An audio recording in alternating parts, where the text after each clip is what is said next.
الحمد للہ رب العالمین والصلاة والسلام علی سید المرسلین اما بعد فاعوذ باللہ من الشیطان الرجیم بسم اللہ الرحمن الرحیم۔ آج ہم سورہ لہب کی تلاوت کریں گے اور اس کے بعد قواعد جاننے کی کوشش کریں گے انشاءاللہ۔ بسم اللہ الرحمن الرحیم۔ تبت یدا ابی لہب وتب ما اغنی عنہ مالہ وما کسب سیصلی نارا ذات لہب وامرأته حمالة الحطب فی جیدها حبل من مسد۔ آئیے قواعد جاننے کی کوشش کرتے ہیں۔ سب سے پہلے یہاں پر دیکھیے، یہ با جو ہے نا یہ مشدد ہے، اور قاعدہ یہ ہے کہ جب حروف قلقلہ مشدد ہوں تو انہیں جماؤں کے ساتھ پڑھا جاتا ہے۔ حروف قلقلہ 5 ہیں، قاف تا با جیم دال، انہی 5 میں سے ایک با بھی ہے، تو یہ مشدد ہے، اس کو جماؤں کے ساتھ پڑھیں گے تبت تبت۔ اچھا اگلا قاعدہ دیکھیے، یہ دیکھیے یہاں پر یہ حروف مدہ ہے، الف، کیونکہ الف سے پہلے جب زبر ہو تو الف مدہ ہوتا ہے، اور جسٹ اس کے بعد میں حمزہ ہے۔ ایک قاعدہ ہے کہ حروف مدہ کے بعد حمزہ دوسرے کلمے میں ہو تو مد منفصل ہوتا ہے، اور اسی کلمے میں ہو تو مد متصل ہوتا ہے۔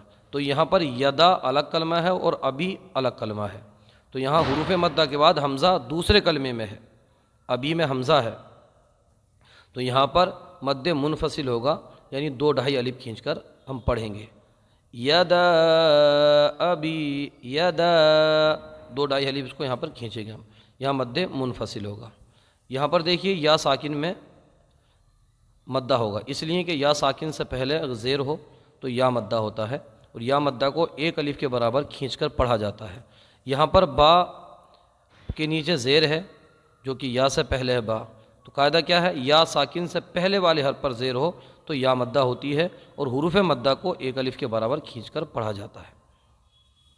یہاں دیکھیے با کے نیچے 2 زیر کی تنوین ہے، اور نون ساکن تنوین کے عموماً 4 قاعدے ہوتے ہیں، تو یہاں تنوین کے بعد میں دیکھیں آنے والا حرف جو ہے وہ واو ہے، اور واو یرملون میں سے ہے، تو یہاں پر تنوین کے بعد یرملون کا واو آیا ہے تو ادغام ہوگا، یہاں پر ادغام ہوگا، اور ادغام بھی گنہ والا ہوگا، یعنی 1 الف رک کر کے پڑھیں گے۔ اس کے بعد میں پھر با ہے، تو با میں اس کو ہم جماؤں کے ساتھ پڑھیں گے وَتَبَّ، اس طرح سے، اس لیے مشدد ہے یہ وَتَبَّ۔ آئیے اس کو پھر سے ہم ایک مرتبہ پوری آیت کو پڑھ لیتے ہیں۔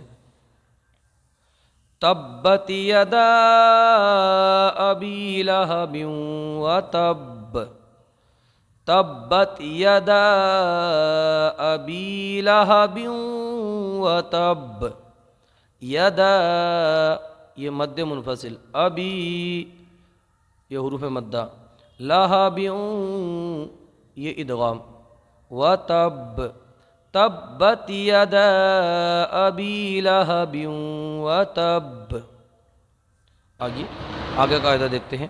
یہاں پر دیکھیے حروف مدہ ہے، کیونکہ الف سے پہلے زبر ہے، یہاں حروف مدہ ہے، لیکن حروف مدہ کے بعد دوسرے کلمے میں حمزہ ہے، اور قاعدہ کیا ہے، حروف مدہ کے بعد حمزہ دوسرے کلمے میں ہو تو مد منفصل ہوتا ہے، اور اسی کلمے میں ہو تو مد متصل ہوتا ہے۔ کل ما الگ ہے اور اغنا الگ ہے، تو یہاں پر مد منفصل ہوگا، یعنی 2 ڈھائی الف اس کو کھینچ کر کے پڑھیں گے، کیسے، ما، اس طرح کھینچ کے پڑھیں گے۔ اب غائن چونکہ مستعلیہ میں سے ہے تو اس کو موٹا پڑھیں گے، نون پر کھڑا زبر ہے تو اس کو 1 الف کھینچ کر کے پڑھیں گے، اس لیے کہ کھڑی حرکات کو 1 الف کے برابر کھینچ کر پڑھا جاتا ہے۔ نون ساکن اور تنوین کے جیسا ہم نے عرض کیا تھا 4 قاعدے ہیں، تو یہاں پر نون ساکن کے بعد میں حلقی کا ہا آیا ہے، تو یہاں پر اظہار ہوگا نون ساکن میں، یعنی غنہ نہیں کریں گے، عنہ نارمل پڑھ دیں گے۔ یہاں پر الف مدہ ہوگا، میم کے ساتھ میں جو الف جڑا ہوا ہے، اس لیے کہ میم الف سے پہلے میم پر زبر ہے، اور الف سے پہلے حرف پر زبر ہو تو الف مدہ ہوتا ہے۔ ہاں پر کھڑی حرکت ہے، کیونکہ الٹا پیش بھی کھڑی حرکات کے قبیل سے ہے، تو اس کو ایک الف کھینچ کر کے پڑھیں گے۔ یہاں پر مدہ ہوگا کیونکہ الف سے پہلے والے حرف پر زبر ہے، ایک الف کھینچ کے پڑھیں گے۔ کسب، کسب پہ دیکھیں یہاں وقف تام آیت مکمل ہونے کی علامت ہے، تو ہم کسبہ کو قاعدے کے تحت کسب کر دیں گے، وقف کریں گے، یہاں پر ٹھہریں گے تو اس کو کسب کر دیں گے۔ جب کسب کریں گے تو با ساکن ہو جائے گا، با جب ساکن ہوگا تو با کیونکہ حروف قلقلہ میں سے ہے تو یہاں پر قلقلہ ہوگا، یعنی آواز پلٹ کے آئے گی۔ آئیے اس آیت کی ہم تلاوت کر لیتے ہیں۔ ما اغنى عنه ماله وما كسب، ما اغنى، اغنى غین کو موٹا پڑھیے، میم کو دو ڈہے الف کھینچیے۔ ما اغنى عنه ماله وما كسب، عنه ماله، عنه ماله وما كسب، وما كسب، ما اغنى عنه ماله وما كسب، وما كسب۔ آئیے آگے چلتے ہیں۔ یہاں پر دیکھیے سواد ہے، سواد حروف مستعلیہ میں سے ہے، اس کو موٹا پڑھیں گے۔ لام پر کھڑا زبر ہے، کیونکہ کھڑی حرکات میں سے ہے کھڑا زبر، تو اس کو ایک الف کھینچ کر کے پڑھیں گے۔ یہاں پر الف مدہ ہوگا، نون کے ساتھ میں جو الف جڑا ہوا ہے، اس لیے کہ الف سے پہلے حرف پر زبر ہو تو الف مدہ ہوتا ہے، الف سے پہلے نون پر زبر ہے، الف مدہ ہوگا، ایک الف کھینچ کے پڑھیں گے۔ را پر دو زبر کی تنوین ہے، جیسے ہم نے ابھی عرض کیا تھا، نون ساکن تنوین کے چار قاعدے ہیں: اظہار، اخفاء، ادغام، اقلاب۔ اور ہلکی کا کوئی حرف آ جائے نون ساکن تنوین کے بعد اظہار ہوتا ہے، اخفاء کوئی حرف آ جائے تو اخفاء ہوتا ہے، یرملون کا کوئی حرف آ جائے تو ادغام ہوتا ہے، با آ جائے تو اقلاب ہوتا ہے۔ ان تمام تفسیروں کو اگر جاننا چاہتے ہیں تو ہماری یوٹیوب چینل پر آپ، جو ہمارے یوٹیوب چینل ہے الحیات اکیڈمی، انڈرسٹینڈ تجوید کے اندر جائیے، ایک پلے لسٹ کے اندر آپ کو یہ نام ملے گا انڈرسٹینڈ تجوید، تو وہاں ہم نے بالتفصیل قواعد سکھائے ہوئے مثالوں کے ذریعے۔ تو یہاں پر تنوین کے بعد میں حروف اخفاء میں سے ذال آیا ہے، تو یہاں پر اخفاء ہوگا، یعنی تنوین میں گنہ کر کے پڑھیں گے۔ کیسے؟ ناراں، ناراں، یہ جو راں ہے نا، ناک میں بات جاری ہے، یہی گنہ ہے۔ یہاں پر الف میں مدہ ہوگا، اس لیے کہ الف سے پہلے حرف پر ذال پر زبر ہے، اور قاعدہ یہ ہے کہ الف سے پہلے حرف پر زبر ہو تو الف مدہ ہوتا ہے، اور الف مدہ کو ایک الف کھینچ کر کے پڑھا جاتا ہے۔ یہاں پر دیکھیے لہب، لہب پر دو زیر کی تنوین ہے، اب اس کو ہم کیونکہ آیت ہے، وقف تام کی علامت ہے، تو یہاں پر ہم ٹھہر جائیں گے، وقف کریں گے تو یہ ساکن ہو جائے گا قاعدے کے تحت۔ قاعدہ کیا ہے؟ قاعدہ یہ ہے کہ کلمے کے آخری حرف پر زبر زیر پیش، دو زیر کھڑا زیر الٹا پیش ہو تو اس کو وقف میں ساکن کر دیں، تو ہم اس کو ساکن کر دیں گے تو یہ لہب ہو جائے گا۔ جب لہب ہوگا تو با حروف قلقلہ میں سے ہے، یہاں پر قلقلہ اس میں خوب ظاہر ہوگا۔ آئیے اس آیت کو پڑھ لیتے ہیں۔ سَيَصْلَىٰ نَارًا ذَاتَ لَهَبٍ، سَيَصْلَىٰ نَارًا، سَيَصْلَىٰ، سین کی آواز الگ آنی چاہیے، سین کی جو ساؤنڈ ہے، اور سواد کی الگ آنی چاہیے۔ سَيَصْلَىٰ نَارًا ذَاتَ لَهَبٍ، نَارًا ذَاتَ لَهَبٍ، سَيَصْلَىٰ نَارًا ذَاتَ لَهَبٍ، لہب، ذاتہ مت پڑھیے، ذال کو باریک پڑھیے، نَارًا ذَاتَ لَهَبٍ۔ آئیے اگلی آیت کی طرف بڑھتے ہیں۔ اس کو ہم دیکھیں گے قاعدہ یہاں پر دیکھیں، میم ساکن ہے تو یہاں پر میم ساکن میں اظہار شفوی ہوگا، اس لیے کہ میم ساکن کے بعد میں حرف با اور میم کے علاوہ کوئی بھی حرف آ جائے تو وہاں اظہار شفوی ہوتا ہے، یعنی گنہ نہیں کریں گے۔ یہاں پر اس کو اگر وقف نہیں کریں گے یہاں پر تو اس کو کھینچ کے پڑھیں گے، وَامْرَأَتُهُ، اس طرح سے۔ اگر وقف کریں گے، کیونکہ تو مطلق کی علامت ہے، کر سکتے ہیں وقف، اگر وقف یہاں پر کریں گے تو اس کو ہم ساکن کر دیں گے۔ جب یہ ساکن ہو جائے گا تو یہ ہو جائے گا تاہا پیش تو، وَامْرَأَتُهُ، وَامْرَأَتُهُ۔ اگر ساکن نہیں کریں گے تو ہا کو کھڑی حرکت ایک الف کھینچ لیں گے، وَامْرَأَتُهُ، اس طرح سے۔ میم میں گنہ ہوگا، اس لیے کہ میم مشدد، نون مشدد میں ہمیشہ گنہ ہوتا ہے۔ میم کے اوپر تشدید ہو، نون کے اوپر تشدید ہو تو اس میں ہمیشہ گنہ ہوتا ہے۔ الف میں مدہ ہوگا، کیونکہ الف سے پہلے حرف پر زبر ہے تو یہاں پر الف مدہ ہوگا، اس کو ایک الف کھینچ کر کے پڑھیں گے۔ تب یہاں پر ہم با کو قاعدے کے تحت جو ہے ساکن کر دیں گے، جب ساکن کر دیں گے تو با میں قلقلہ ہوگا۔ آئیے اس آیت کو پڑھ لیتے ہیں۔ وَامْرَأَتُهُ حَمَّالَةَ الْحَطَبِ، حطب، اب وَامْرَأَتُهُ اس کو ساکن کریں گے تو ایسے پڑھیں گے وَامْرَأَتُهُ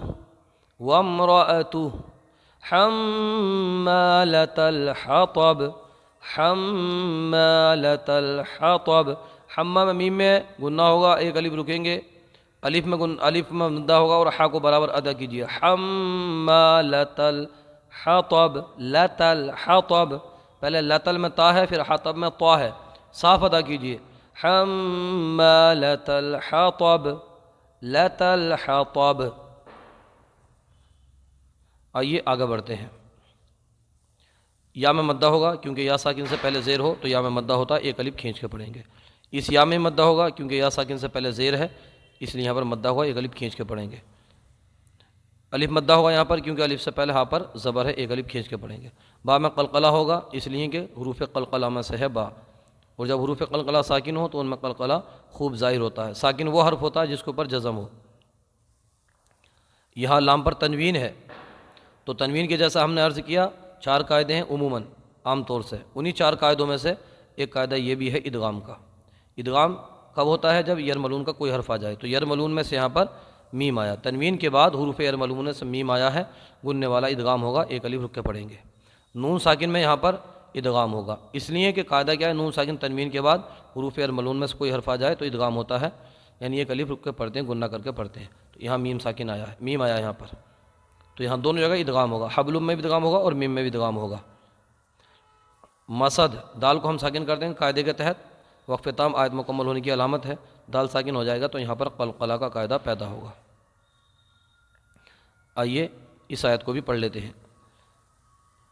فی جیدہا حبل من مسد، فی مدہ ہے، فی جیدہا، جیدہا، جی مدہ ہے، ہا مدہ ہے، فی جیدہا حبل، حبل، حب، حب، آواز پلٹے گی، حبل من مسد، حبل، لن سے جو لم ہوا ہے یہی ادغام ہے، من سے جو مم ہوا ہے مم یہی ادغام ہے، حبل من مسد، حبل من مسد، فی جیدہا حبل من مسد۔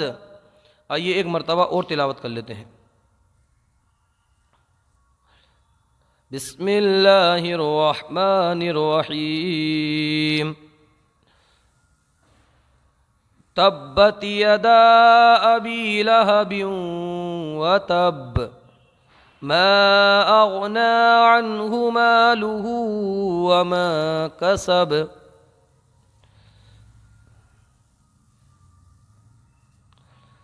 سيصلى نارا ذات لهب، وامرأته حمالة الحطب،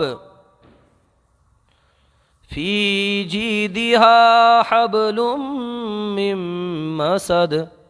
امید کرتے ہیں کہ آپ کو تمام قواعد سمجھ میں آئے ہوں گے، اگر کچھ سمجھ نہیں آیا ہو تو ہم سے رابطہ کر لیجئے، انشاءاللہ سمجھانے کی کوشش کی جائے گی۔